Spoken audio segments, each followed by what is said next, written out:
The president left Washington Friday and will update you on his first moves in Asia. But first, we're going to cover the big news of the week and the investigation into Russian interference in the election. Senator Mark Warner, the top Democrat on the Senate Intelligence Committee, joins us from Roanoke, Virginia. Welcome, Senator. I want to start with the indictment and the plea agreement this week with the special counsel.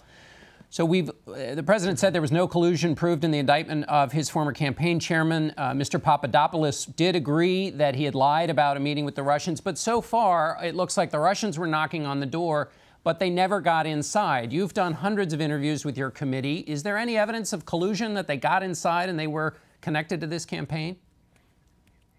Well, John, the one thing we do know is that the Russians had a very organized effort to try to intervene in our elections. They tampered with 21 states' electoral systems. They used social media platforms. And obviously, they released information that was harmful to Clinton and helpful to Mr. Trump. They also, we've now seen evidence both in terms of reaching out to Mr. Papadopoulos and the June 9th meeting that Mr. Manafort and Mr. Trump Jr.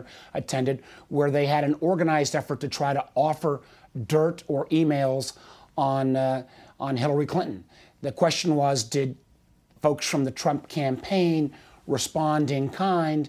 And those are questions we still got to get final answers to. But if the Trump campaign was chomping to get this information as it's been portrayed by their critics, you'd think that one of these two meetings would have sparked something, and there's no evidence that they bit when they were offered this. Yes, the Russians were offering, but they didn't seem to grab it, at least based on what we know now.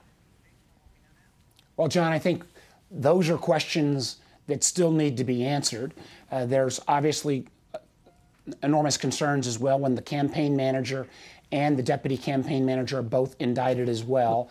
I think there are many more chapters in this story to be told, and some of this information, we're further down the path perhaps even than the special prosecutor. We've got different lanes. We've got a policy review to do. We've got a fact set that we've got to lay out. He's got criminal intent he's got to find. We've got to continue to deconflict, but I think there's going to be more stories to be written. What are you focused on now, given what you may have learned from the special counsel, or just where we are in this narrative? Is there a certain set of questions you really want answered at this moment? There are still a number of the principles.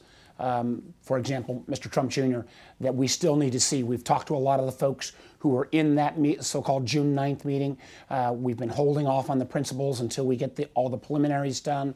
There are other figures that are affiliated with the Trump organization that were at the senior-most level that we're going to want to talk to. We also want to continue to explore, from a policy standpoint, this whole question around social media. The fact that for a relatively small amount of money, $100,000 plus a series of fake accounts, the Russians were able to contact or touch 126 million Americans with their fake news or their stories that were trying to sow discontent. And that was before even Facebook acknowledged the additional hits that were used on Instagram. Means there's just a lot of stories there that need to continue to be unraveled. Let me pick up on that. There's a very provocative cover on The Economist that has the Facebook logo, and it says, "Social media, a threat to democracy." You had executives from Facebook, Google, and Twitter up on the Hill this week. Do they get it? Listen, I think they are getting it. It's taken them longer than I'd like. These are great, iconic American companies. They've changed our lives for the better. I want them to be successful. But there is also a dark underbelly that's been created. The Russians used it this past election. We've got to make sure on a going forward basis, these companies work with us, I think, to help disclose, particularly when we see foreign countries try to influence directly our political advertising. Should there be regulations regulating ads that are used on social media? As a pro-tech guy, somebody who was in the tech business longer than I've been in politics, I think we need to take the lightest touch possible, but the basic requirement that there ought to be the same disclosure for political ads on the internet that exists for ads that appear on your show, I think makes sense. Two other issues on your committee's under your purview. One is this so-called Steele dossier, salacious information about candidate Trump. We learned last week the Clinton campaign had paid for part of it. When you had John Podesta, the chairman of the campaign, in front of your committee, he said he didn't know who'd paid for it. Susan Collins, a member of the committee, had said Podesta should come back. The Clinton lawyer, who was there with Podesta when he testified as his counsel, who could have spoken up and said he knew who paid for it, did not, that he should testify. Where are you on this question? Listen, I think What we found out now on the Steele dossier is that it was partially paid for by a major Republican backer. It was partially paid for by the Democrats. What I'm interested in is not so much who paid for it, but whether the dossier is true or not. It's obviously very inflammatory. What I wish would be that Mr. Steele would work with the committee and come in and testify.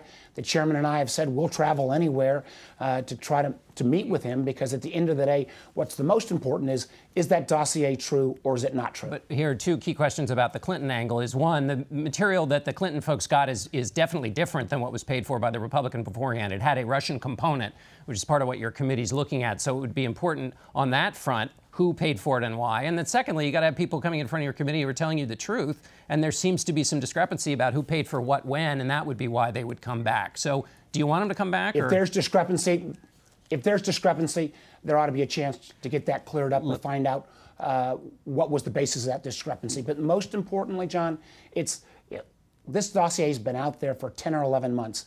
I find it, again, pretty remarkable, whether it's news organizations or whether it's our efforts or others, that this dossier sits out there and much of it still remains a real question of whether it is true or not true. End of the day, that's where we ought to focus our efforts. Quickly, Jeff Sessions, should he come back and testify about what he knew when about Russian contacts with the campaign? There's been some reporting he knew about something, but he told your committee that he didn't. Listen, I want to give the Attorney General the benefit of the doubt, but a picture's worth 1,000 words. The fact that Mr. Papadopoulos was there with that meeting with then Senator Sessions, if there's more information that he needs to clarify, we'd like to hear that. And final question, the former DNC chairman, Donna Brazile, has dropped a bomb this week, saying that basically the Democratic National Committee was rigged for Hillary Clinton in her favor. Do you believe that's true? Listen, I've seen some of the press reports. What I'm a lot more focused on, we've got a really critical election coming up in 2 days in Virginia where we elect a governor.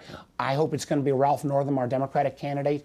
That's where I'm focused. And for a lot of folks in Virginia who are frustrated with what's going on, particularly from this administration, most important thing they can do is get out and vote on Tuesday and hopefully elect Ralph Northam next governor. But the problem is Democrats don't want to get out and vote if they think their party is corrupt, which is the charge that Brazile is making. So if you don't address the corrupt part, how do you get people to go vote for a Democratic candidate?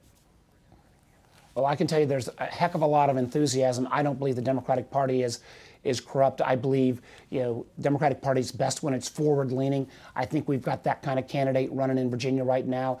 I'm going to leave here and crisscross Southwest Virginia to try to help get out the vote. And I hope on Tuesday night we're going to have a great victory that both from Virginia's standpoint, but also sends a message that some of the actions of this president are at least not acceptable in the Commonwealth of Virginia. Senator, thanks so much for being with us.